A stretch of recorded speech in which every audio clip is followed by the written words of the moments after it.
साथियों, welcome back. आप सभी लोगों का बहुत बहुत स्वागत है मेरे यूट्यूब चैनल पर। आज हम लोग फिर एक बार देखें करंट अफेयर और उसमें हम लोग बात करेंगे 21 जून का। महत्वपूर्ण दिन है, कई महत्वपूर्ण तथ्यों से जुड़ा हुआ है। तो चलते हैं, शुरू करते हैं इस वीडियो को देखने वाले जो पहली बार देख रहे हैं चैनल को जरूर सब्सक्राइब करें, वीडियो को लाइक करें, ज्यादा से ज्यादा लोगों तक शेयर करें ताकि हमारा, हमने कहा था, फैमिली बड़ा हो सके। और इसी से जुड़ा हुआ ये विषय है कि 21 जून जो विश्व योगा दिवस के रूप में मना रहे हैं, तो ध्यान रखना है विश्व योगा दिवस के रूप में इसकी घोषणा संयुक्त राष्ट्र संघ ने 2014 में किया। और इस प्रकार तब से हम लोग हर साल 21 जून को वर्ल्ड योगा डे के रूप में मना रहे हैं। और इस प्रकार 2020 का ये 6ठा योगा दिवस, और इस योगा दिवस पर थीम जो रखा गया है अंतर्राष्ट्रीय स्तर पर योगा फॉर हेल्थ और योगा एट होम, और राष्ट्रीय स्तर पर जो भारत में रखा गया थीम वो yoga at home and yoga with family. क्योंकि योगा आज जीवन के जो प्रारूप हैं, जीवन जो जी रहे हैं हम लोग, भाग दौड़ की लाइफ है, दबाव है, स्ट्रेस है, अपने काम का प्रति बहुत दबाव है, इसके कारण से बहुत ज्यादा हेल्थ वाइज प्रॉब्लम्स देखा जा रहा। और इससे उबरने के लिए योगा एक कारगर हथियार के तौर पर यूज हो रहा।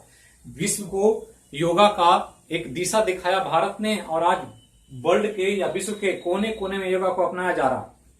आज कोरोना जो संक्रमण की बात हो रही है, कोविड-19, इसमें प्रतिरक्षा तंत्र बहुत महत्वपूर्ण है। और प्रतिरक्षा तंत्र अगर मजबूत हो तो ये वायरस से शरीर लड़ लेता है और शरीर जीत जाता है। और इसमें सबसे महत्वपूर्ण भूमिका योग की दिखाई पड़ती है। तो योग इम्यून सिस्टम, प्रतिरक्षा तंत्र को, हमारे मानसिक, शारीरिक तथा जितने भी स्वास्थ्य संबंधित समस्याएं हैं सबको हल करने का काम करता है। इसके अलावा आध्यात्मिक विकास भी होता है, जिससे हम डिप्रेशन से, तनाव से, अवसाद से बाहर आ सकते हैं और जीवन में हमेशा खुशी, आनंद का अनुभव कर सकते हैं। तो इस रूप में ध्यान रखना है विश्व योगा दिवस से संबंधित तथ्यों को अक्सर एग्जाम में पूछा जाए। अब यही 21 जून को एक न्यूज है फोर्ब्स से।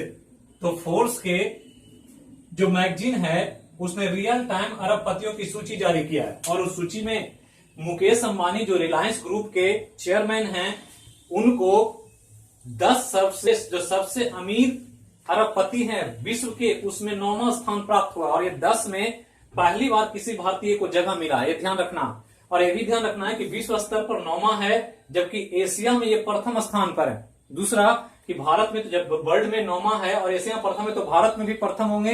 ये कॉन्सेप्चुअली हम लोग को खुद एनालिसिस करना है। इसके अलावा ध्यान रखना है इस सूची में प्रथम स्थान जेफ बेजोस का है, और जेफ बेजोस जो है अमेजन ग्रुप के मालिक हैं। तो अमेजन ग्रुप के संस्थापक, और इनकी कुल संपत्ति 160.1 अरब डॉलर है। जबकि द्वितीय स्थान पर बिल गेट्स है जो माइक्रोसॉफ्ट कंपनी के मालिक हैं या चेयरमैन हैं और माइक्रोसॉफ्ट के संस्थापक हैं, और इनका कुल प्रॉपर्टी 108.4 अरब डॉलर का है। जबकि मुकेश अंबानी जो 9वें स्थान पर हैं, उनका आकलन करके बताया गया कि 64.6 अरब डॉलर की कुल परिसंपत्ति मुकेश अंबानी की। और इस प्रकार मुकेश अंबानी विश्व के 10 सबसे अमूल्य व्यक्तियों की सूची में पहली बार अपना स्थान बना पाए। तो ध्यान रखना है।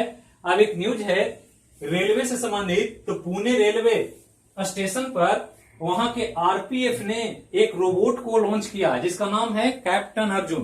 तो कैप्टन अर्जुन नामक रोबोट लॉन्च किया गया, जिसका काम होगा संक्रमित व्यक्तियों की पहचान करना। तो जो भी पेशेंट्स रेलवे पर आते हैं यात्रा करने के लिए, तो उनको स्टेशन पर स्क्रीनिंग से गुजरना होगा, और वो स्क्रीनिंग ये रोबोट करेगा। तो ये ध्यान रखना है।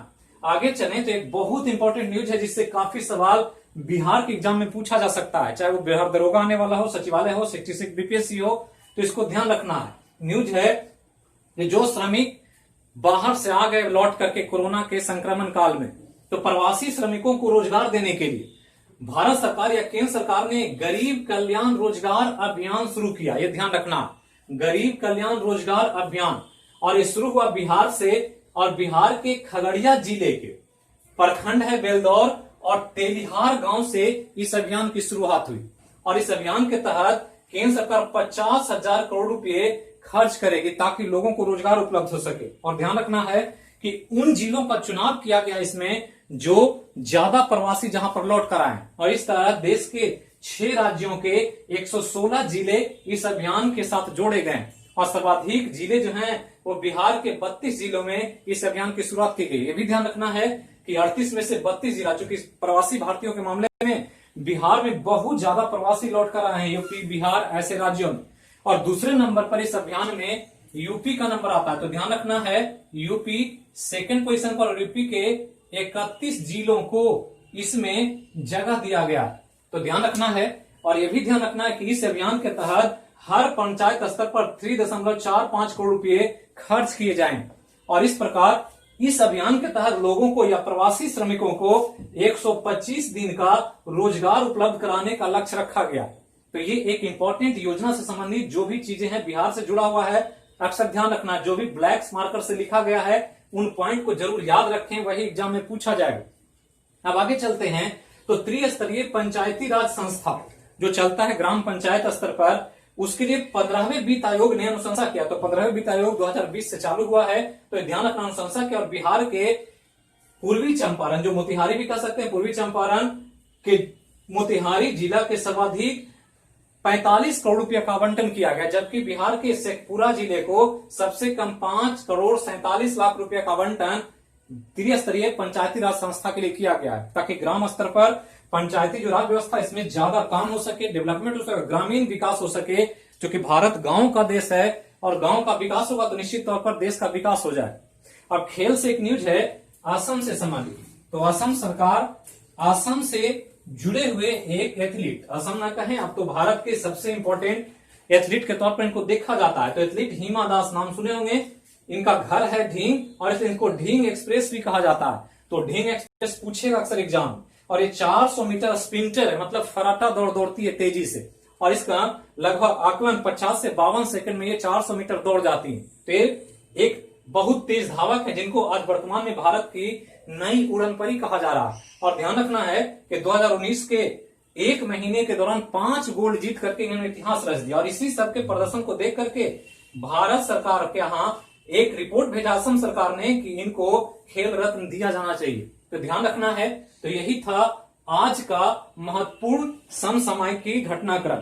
फिर मिलेंगे अगले वीडियो में अगले विषय के साथ। जहां रहें स्वस्थ रहें, सुरक्षित रहें, योगा को जरूर अपनाएं, योगा को अपने जीवन साथ करें, ताकि हमारा मेंटल लेवल, हमारा थिंकिंग पावर, तर्क शक्ति, सोचने की क्षमता, समस्याओं से लड़ने की क्षमता का विकास हो सके। तो स्वस्थ भारत का निर्माण करना बहुत जरूरी है आज के संदर्भ में। चूंकि युवा देश है ये, भारत आज विश्व में सबसे युवा देश के रूप में खड़ा है और युवा गुमराह है, देख रहे हैं कि डिप्रेशन में तरह तरह के गलत कदम उठा रहे हैं, और इससे बचने के लिए योगा एक बड़ा भूमिका निभा सकता है। तो इसी के साथ फिर मिलेंगे अगले वीडियो में।